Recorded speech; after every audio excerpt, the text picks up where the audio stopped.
والنبي صلى الله عليه وسلم استجاب لهم، وبدأ النبي يخرج بأصحابه، وكان عدد جيش المسلمين 1000 صحابي أو 1000 مقاتل، مش هنقول 1000 صحابي لأن في بعض المنافقين رجعوا وتركوا رسول الله. كان عدد المقاتلين 1000.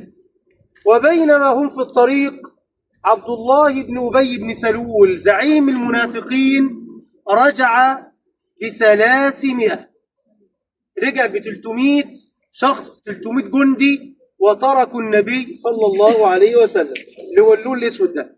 فضل كم مع النبي صلى الله عليه وسلم؟ 700. لكن النبي وأصحابه لم يتأثروا، يعني هم كغثاء السيل لا قيمة لهم. وتقدم النبي صلى الله عليه وسلم ب700 صحابي. النبي قسم الجيش ل3 أقسام: ميمنة وميسرة وبطن الجيش، أو يعني ماشية الجيش، لأن الميمنة والميسرة كانوا فرسان يحمون المشاة. خلاص.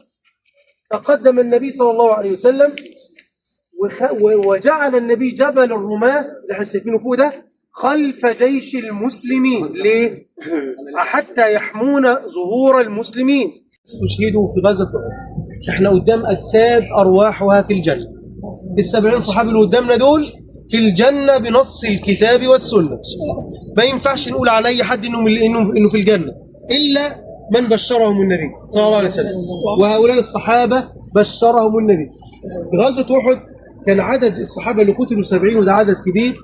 فكان النبي صلى الله عليه وسلم بيدفن الاثنين والثلاثة في كفن واحد في قبر واحد، لأن كان الوضع صعب جدا. عشان كده تم دفن أكثر من صحابي بهذه الطريقة. في المكان ده سيد الشهداء سيدنا حمزة بن عبد المطلب رضي الله عنه. النبي بيقول إيه؟ شافوا النبي في الجنة، قال: دخلت الجنة فرأيت حمزة متكئ على سريره، ورأيت جعفرا يطير بجناحين مع الملائكة.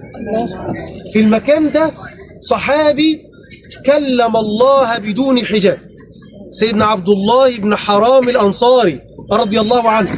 لما استشهد في غزوة أحد مر النبي فوجد جابر بن عبد الله حزين، ابن جابر لا حزين. ما بك يا جابر؟ قال: قتل أبي وترك دينا وعيالا يا رسول الله. قال: يا جابر، ألا أخبرك بما لقي الله به أباك؟ قال: بلى يا رسول الله، أخبرني. قال له النبي: ما كلم الله أحدا إلا من وراء حجاب، ولقد كلم الله أباك كفاحا ليس بينه وبين الله حجاب.